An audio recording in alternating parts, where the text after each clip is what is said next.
Rake, are you with us? I'm here, Colonel. What's the sitch? What happened to your voice? Oh, don't mind me. I just got infected with a case of the bad David Hayter impressions. Right. Anyway, the Nala control base is occupied by Mechon. What do you say? Will you confront Tranquil Morax and put him to sleep?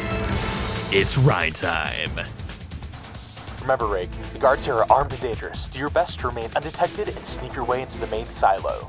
Yeah. Looks like we got a bunch of jokers down that hallway. Better take the alternate route. Oh man, looks like they brought in more backup than we anticipated.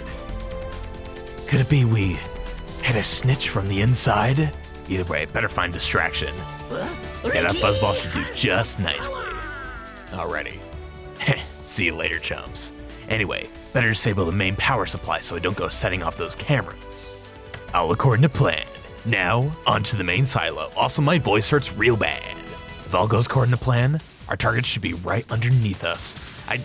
Charlotte Dunban, I swear to God, if you ruin this for me, you are not invited to my birthday party. Anyway, there he is, Tranquil Morax. As they say in the city, why don't you guys get stuck in? So hey everyone, ArchTalko here. Ow, that was clear on my throat. David Hayter, how do you do? Welcome you back to Xenoblade Chronicles. Today we have a very fun time in store. First off, obviously infiltrating this Mechon base to secure a completely optional but very fun area. So right at the gate, we got some backup crews, so I'm gonna try to take care of these add-ons before we take care of Tranquil Morax. Also, it seems like that covert, whatever his face is, totally attracted a crowd. Not the biggest fan of that, but hey, we will just make do. So really, you know, if anything, it's a blessing in disguise. We'll get to really test my true grits as a tank. Well, considering our boy Tranquil Morax is starting Charlotte and not me, looks like I'm not really doing that great of a job, but you guys didn't say it. I'm not totally flubbing all of my responsibilities as tank. Well, okay. Looks like that didn't even cut it. So, I could go for the heal and generate less aggro. Yeah. Well, actually, heal round, it's gonna heal a lot. That honestly, going for the headshot might have still generated less aggro for Charla. Oh well. Come on, against fight. Blossom, dance. Hey, didn't actually interrupt himself. Good on you, Dumban. Good on you for having that art to reset our chain. Now let's go for that damage. Okay, hopefully that'll do it. Let's see. Will we break the tag? Yeah, there we go. Okay, exactly what we needed. Thank the Lord. Thank the Lord. Well, oh God, guys, thank you. Thank you. Speaking of Charlotte, there is actually new art that I think I meant to talk about a couple episodes ago, and then I totally forgot to.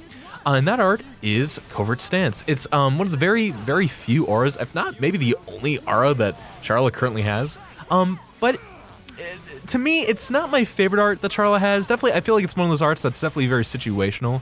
But it can be used in the right circumstances. It's got Charlotte, please, por favores. It's totally your fault and not mine for, well, I guess that's one way to get rid of her aggro. Every time a party member dies, any aggro that they have them will be reset to 0. So it's useful, maybe not the most optimal way to do things, but it is effective. God dang, we were just getting all the visions. Thankfully, we are very even leveled with all the enemies in this area, so thank God we're finally not over leveled. I actually did disable this the Gecko code that was disabling my experience by like 80% or so. Anyway though, I was talking about a Charlotte art. Let me get back on the train. So Covert Stance, basically what it does is it roots Charlotte in place. She's not able to move around, which is not really that big of a deal because she doesn't really have any positional stuff. If anything, the only drawback is like if you go to daze, she might not be able to do it off if she's not close enough to the enemy. But in return for disabling her movement and also disabling her auto tag, which isn't really anything to write home about, her cooldowns for all of her arts is like drastically sped up, which can be super, super useful, especially if you're doing a really clutch fight where maybe the enemy gets off a ton of debuffs and you need Cure Round and Cure Bullet going off as fast as you can, or maybe they just do a lot of damage in general. Maybe they have a lot of AoEs, and so having Heal Round or having access to Heal Round a bunch of times in a row, maybe that's just what you need. It's something where I haven't really experimented with it. Wow, okay. I haven't really experimented with the art a whole lot, so I don't really know the best uses for it, but it's one of those things where I feel like there is a lot of use in it. It's really just finding those right enemies and circumstances where it would actually be super useful. Oh, okay. This is the other thing. I love Tranquil Morax because his name actually gives away what his topple spike is, which, yes, that was a topple spike. If you topple him, he will immediately put your party members to sleep. Now, I think if you do equip those like sleep resist gems, I think there is a chance of you resisting that. So it could be a nice way to build up some party affinity if you just let your party members continually go to sleep and then have one party member that's just decked out in the sleep resist gems. You know, it could be a good way to like continually wake them up and get that affinity built up between party members. There's a different enemy that also does a similar thing, and I feel like they're a little bit more effective than Tranquil Morax. Oh, I think we got this. Charlotte, are you gonna finish? Oh wait, no, you're not trying. Right? Yes! Yes! Ah, beautiful. Couldn't have asked for a better ending. Was it 28,000 drive shot? Why can I really not remember the name of that art? Anyway, that was pretty good. Okay, there might have been like a few deaths sprinkled in there. It's pretty good. Maybe not the signs of like the most optimal fight, but all in all, hey, didn't get a game over, so we will take that. But with that, you can see that this place is what unlocks the third gate. So again, I want to apologize for like going there preemptively last episode, but this is the area that you need to go to in order to unlock third gate. So bada boom, bada bing. So we are going to be going over there, but actually, there's something else that I want to take care of on our way there. So very conveniently, they're actually going to be pretty close. You can actually see them off in the distance right over there. Those are the boys that we need. Defective Ipos. Epos, potato patata. I feel like that's half the enemies in this game. Don't know how to pronounce like any of them, but we are going to be fighting a bunch of them. So real quick, like, let's get Lariat and let's get War Swing. There it is. Yeah, that should be good. Those two moves, and then also, oh god, I'm so rusty on art names. What's Dunban's doobly do, where he gets his sword and then he goes all up Tank Nasty and the enemy's biznaz, and goes, hello, I am a Dunban, Lord Sir Anime, and they say, wow, yes, you are indeed. Critical Mass, I don't know what that achievement's for. I am very prepared for this playthrough. Forgive me, Pop, for I've sinned so much. Anyway, though, Defective Ipos, whereas Tranquil Morax had a lot of, honestly, pretty heavy-hitting arts and stuff. I genuinely, and obviously he had his pretty infamous namesaken sleep spike. I genuinely can't remember anything really stand out about Defective Ipos, other than I always accidentally call him Detective Ipos. And what a gumshoe, what a dick he is. Heyo. Oh, so good. Soaring Tempest, that's the name. Wow, okay, I have the thoughts and the ideas in the head once in a while. I don't know what I'm saying. Oh, Charla, okay.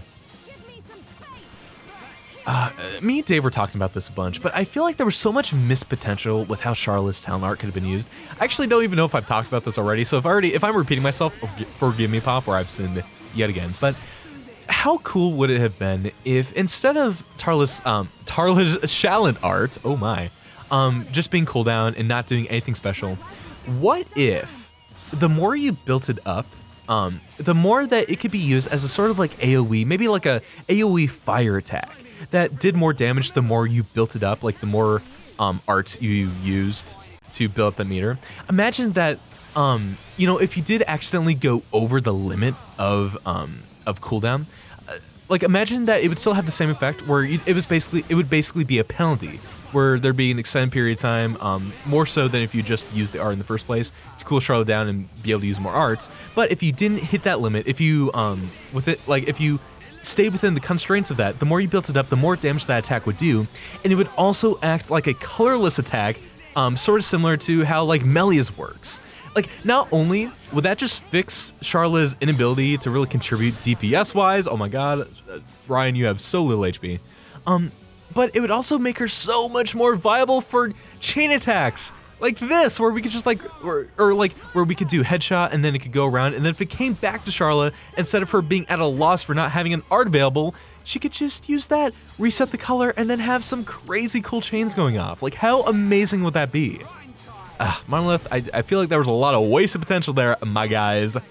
Por favores. If there's ever like a Xenoblade HD remaster or whatever, I will pray to Bionis itself that is a thing that happens. Also, okay, wow, Overeater level 6. I guess that should be worth noting. If you're wanting to, I guess, fight either Tranquil Morax or even the enemy that's coming up in the optional Gate 3, definitely make sure that if you're using Shulk, you have Minato shield leveled up to at least level 6 or even level 7. Oh god, my HP, thank you. Oh, Ryan. I guess that's something to note. Wow, 59. Oh, please. Okay. No, this is great. It's fine.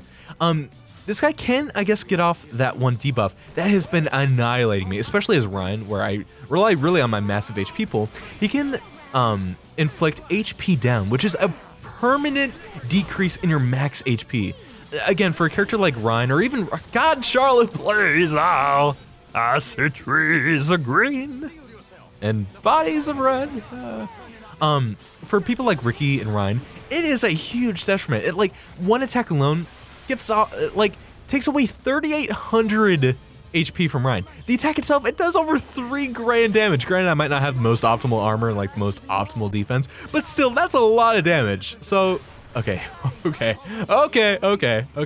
We are pulling through by like the skin of our teeth, which is a weird and very gross saying, and I do not understand why that is a thing. English, what are you doing? Let's just, well, okay, maybe I should just gone for the damage, but we're already too deep in this. At the very least, we'll at least have him toppled and dazed. If we get, nah, okay. Okay, we didn't get the bonus attack anyway, so that's fine. We'll just finish this off with a bang. Not quite. Okay, and okay, there it is. I was really trying to like time that properly. Not quite happening, but man. Yeah, so that HP down, it's a really, really potent status effect. Having that cure stuff on Charla, definitely a huge benefit. But with him taken care of, let's go ahead and go over to third gate. Yeah. Okay, and with the press of a button, we are ready to confront the horrors that are lying within. Oh, I'm not looking forward to this. You know why? Surprise quest. Defeat reinforcement M104 near gate 3. What is reinforcement gate M104? It's none other than a fortress unit.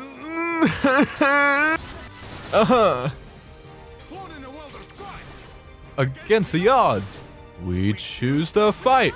Blossom, dance. Down band, you had one job, my guy. Literally one job. Why? Okay, so I definitely recommend taking care of these front guys before even attempting to tackle M104. I also do like that those guys were named like M54, kind of like they're in the same family line of Mechon, but like not quite. So yeah, it's pretty cool. Oh gee, oh. Okay, no, I guess we're just in this. Okay, hold up, I'll take care of this guy real quick. Like, give me 1 sec. Okay, now for the real thing. I do not like fighting fortress units. Highly recommend some things to equip before you are a boob like me and didn't mean to accidentally target and be in this tizzy. Highly recommend any ether defense equipment stuff that you have in general. That's really good. Highly recommend equipping that. Any blaze resist, topper resist, or no, daze resist, blowback resist, all the goodies. Just put them on. Even if you're looking ugly for once, I will actually recommend don't adhere to the fashion. It's important, I realize, but sometimes not dying, sometimes not death is like also important. In this case, I do kind of recommend doing that. I'm just tempting fate by like not changing my equipment for this, but I'm probably gonna regret it. But we'll see. We'll see. Thankfully, we're already like a fourth of the way there, maybe. Oh no. There it is. Okay, so one of the most potent attacks, Titan Stamp. AoE, inflicts blow down, and also daze once they get up from that. Not fun. Ooh, actually, you know what? I have a chain attack. Hold up. Okay, that's not gonna do it. Okay, so thankfully, I did equip Anchor Chain to Ryan to prevent this from happening. So you'll see here, hey, I love it. Anchor Chain will prevent Ryan from getting blow down. And so that will kind of negate Titan Stamp. Unfortunately, won't like negate the damage from it, which is kind of unfortunate, but you know, it does at least kind of help prevent that. So I do recommend if you are playing as Ryan or have Ryan in the party for whatever reason, can put that on. I am dead.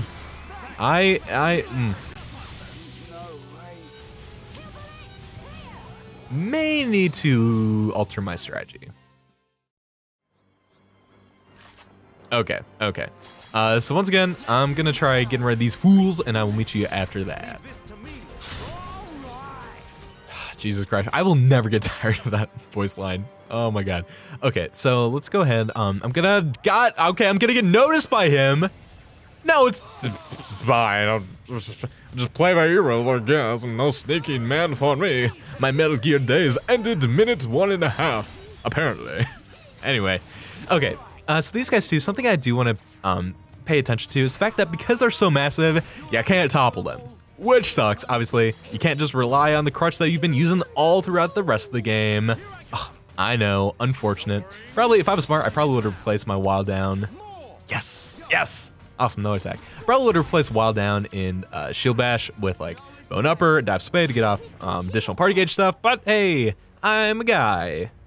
I don't have another red art for Ricky. Oh, hey, speaking of Ricky, you may notice that we have a new art of the palette. Peekaboo. Oh, it's such a great art, especially at this point in the game. Basically, Sword Valley and onwards, I highly recommend that you have Peekaboo equipped on Ricky like at all times, because what it does, it's a side attack. Yes! So much damage. It's a side attack that has the chance to inflict Confuse, specifically on Mechon, so it doesn't work on beings from Bionis, but any kind of Mechon, it will have a chance of inflicting Confused and actually do it there. But it's a really OP effect. If it does get off, it basically grants you this free block of time where your party won't get damaged, period. It's basically like toppling the enemy, except there's not a chance of them having a nasty topple spike. Again, Peekaboo, so good. I recommend you just pump all that AP into it and have it on Ricky at all times, at least for this point in the game. Same Ricky. Oh God, Tiny Laser 7. Okay, so this is the guy that I was talking about. If you do have Shulk in the party, highly recommend having Minato Shield at least leveled up to level 7. At least. It's funny too because this fortress unit doesn't even have, no, it has more HP than the final boss of the game. Oh God. Oh, we're so low. Oh. That was a lot. Man, Ricky was just going to town on that M104. Oh my God. Okay, you know what? Maybe I died once. Maybe I cut that out so it looks like I died once. Hey, I actually died once. I know, forgive me, Pop, I did sin. But you know what? Only 2 attempts. I will take it. I will take it. It feels so good. Okay. So real quick, ooh, I think it was Dumbband that got the new. It is Final Flicker. Okay, hey, that works out. We have another art to talk about. Don't actually have another unique monster to talk about, or to fight while we talk about it. But either way, really interesting art. We'll go ahead. What will I replace? I haven't really been using whatever purple and yellow is called. Tempest Kick. That's what. I haven't really been using those two, so let's go ahead. Spirit Breath, you're pretty good. Yeah, that should be good. Okay, so next fight, I'll go ahead and I'll start talking about Final Flicker. With that though, that's not all there is to do in Third Gate. As you can see, we got Mischievous Naberius and level 57 Fortress Unit. I don't think so. That is not my job. Oh, Jesus Christ, and he's coming right at us. Oh, it's so terrifying. Oh, I hate his slow walk to you. And especially like you round that corner, then he's just waiting there to just get all up in your business. No, he's still coming. Oh God, get me out of here. We are gonna be fighting him before we leave Sword Valley, but we ain't doing that right now. I can tell you that for certain. I am so not prepared. So, oh God, get me out of here. Get me out of here. I'm gonna go ahead and meet you guys back at the fortress. All right, so back where we were just the biggest David hater. When we go past the fortress unit, not the fortress unit, I mean, I guess it is a fortress unit, but does it have a fortress unit within the fortress unit? I don't think so. What it does have is Galahad Fortress's entrance right over there. It's so close, but it's so far away. Ether River going into the entrance. Looks so cool. But unfortunately, we do have to take the long way around, so let's get to it, man. We got some more item orbs, but we got some boys. You know what? Not worth it. I'm so tired of fighting already. So, nah, we ain't about that life. Let's just, we can't avoid these guys. Okay. Dang straight, Ricky. You were confusing them left and right, just getting all up in their giblets. But granted, we didn't really need him to do that. We could have used that Ricky, like, oh, I don't know, maybe 5 minutes ago, find a certain M104. I'm just gonna throw that out there, you know? No, it's fine. It's fine. It's cool. It's cool.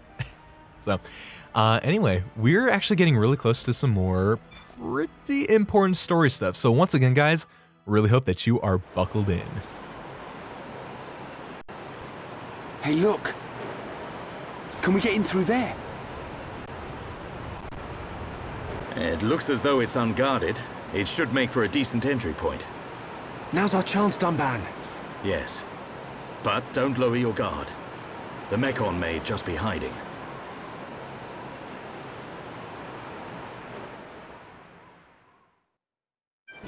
Port access pathway, actually my favorite area of Sword Valley. Well, I guess not specifically port access pathway itself, but just this half of Sword Valley. It's super open. I love the geography to it. And speaking of things I love, yeah, I'm doing this for reasons that you might not pick up on, but it's all good. I'm doing it for the art. So I do want to say, past the story point, I'm gonna have one more area to talk, but after that, probably not gonna end off the video. So just know that I'm doing it like in spirit here. I've been waiting for you. Mumkhar! How predictable. I knew you were going to come. How could you? How could you do this to your own kind? That ain't got nothing to do with it. I'm just having the time of my life here. Ain't that the point? I even get to take out that annoying Monado brat. Oi, Beardy! You're talking pretty tough there. Don't be so sure you can take us all on by yourself. Come on! I ain't that stupid. What's that sound?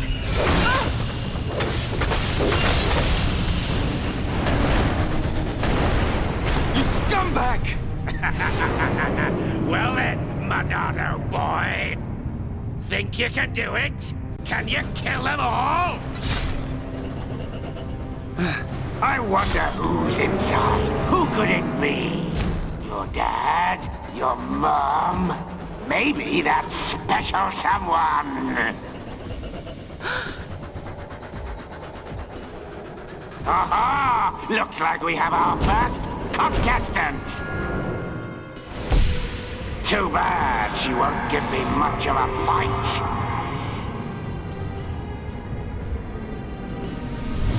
It's just like with Zanza. Shala, look out! Too bad she won't give me much of a fight.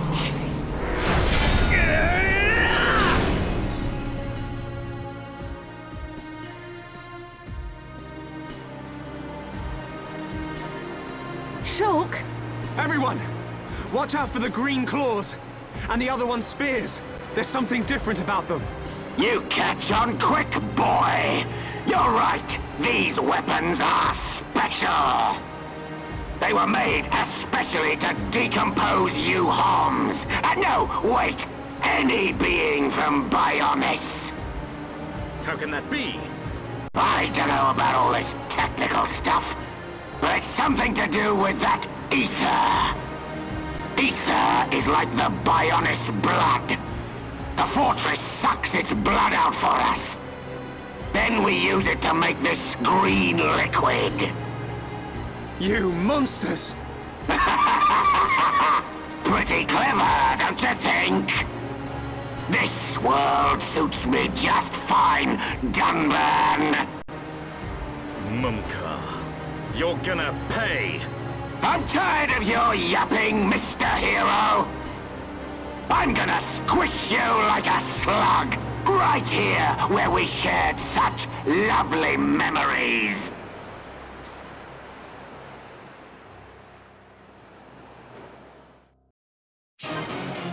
Okay, so I can think of no better party than the original trio of Colony 6 boys. Or no, Colony 9 boys. Bad AJ. Colony 9. Heavy Machine Depot. Let's do this. Okay, so this fight with Mumkhar can be extremely tricky. I do highly recommend having Spirit Breath so that you can just dodge as many attacks as you can, because as you can see, we got a whole lot of actual, hold up. Why am I talking about this fight when there's something that I absolutely need to draw more attention to? Okay, shoutouts to maybe the best, no, actually, no, not maybe, the best line in Xenoblade Chronicles 2010 from the Nintendo Wii. That ain't got nothing to do with it. From Mumkhar. I know that a certain other, another Mr. Conroy already brought attention to that line, but it is just so good. Oh, I love it so much. Oh, I love it so much. But I guess that line ain't got nothing to do with the fight that's going on right now. I love it so much. Okay, serious mode. We got some things going on. So these guys, they are wielding the spears that we've seen previously that took down Zanza up on Prison Island. These things will inflict poison on your party, so if you have any poison resist gems, highly, highly recommend putting them at least on your main party that's gonna be doing this fight. So, god dang, I love that that cutscene basically confirms the fact that every single face mechon, not just like Mumkhar, not just Fiora's mechon, but even the Zord units that we've seen previously, they do all have hums in them. And so like we just killed one, basically. At least that's kind of my interpretation. When they collapse like that and they just disappear, like maybe we're just shutting down the mechon itself, but how grim is it that we are potentially, Jesus Christ, Shulk, that oh god, we're all so low.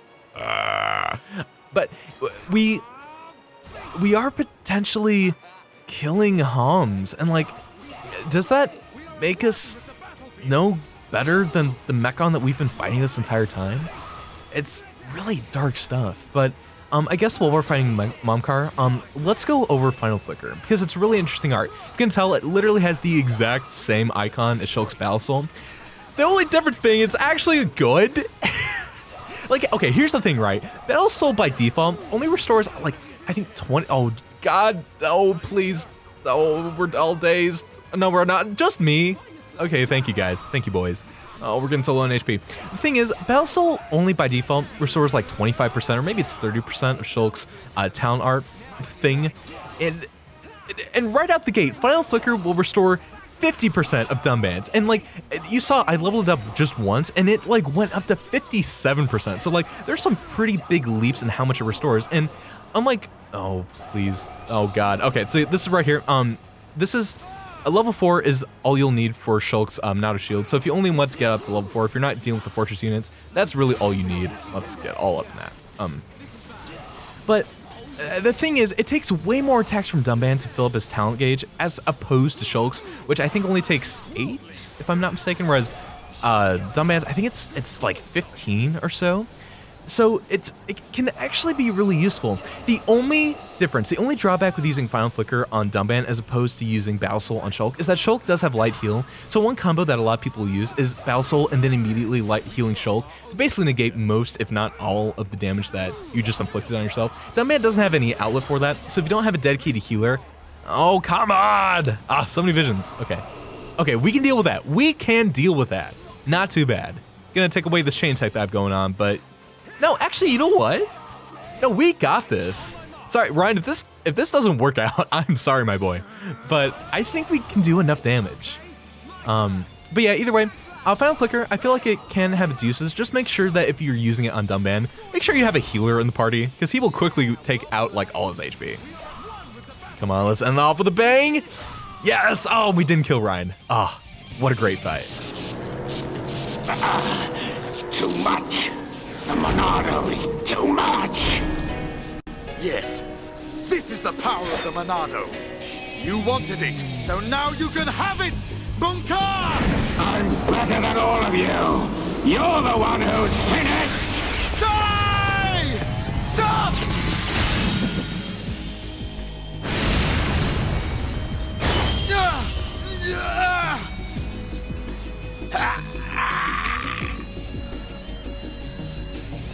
Get out of my way, Shulk! It's Mumkhar! He's not a mechon! Have you forgotten everything he's done? Where is your killer instinct? Now is the time! I hate him, Dumban! For what he did to Fiora and the Emperor! So of course I want to get my revenge! Shulk. But... Face Mekon are not like the others. They're people. Like us. Are you really willing to kill another Homs? Yes, sometimes needs must. Even if it's Fiora? What then? When we set out, I wanted to destroy all Mekon. That was my aim. But now, I know that there are people inside. I have to know why. What's the reason for all of this?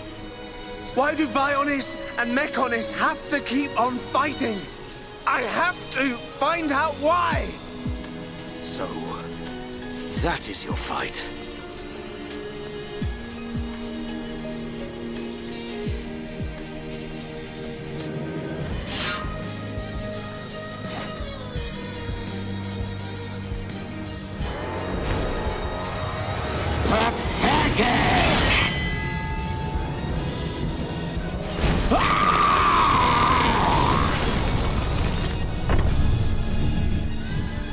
Dumban!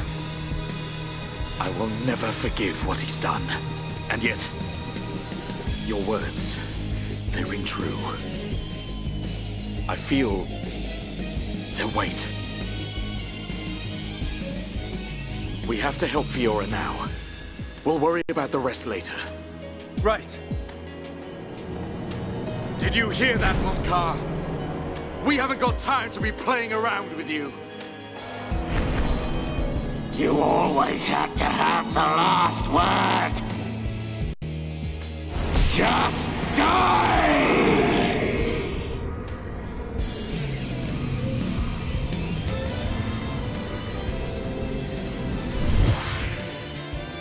No! Just Don't move! die! Stay back!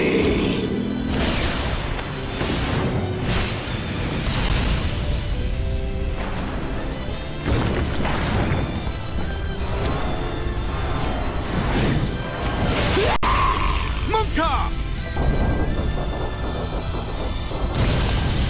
No! No! Not like this! Mumkhar. You went too far, you fool.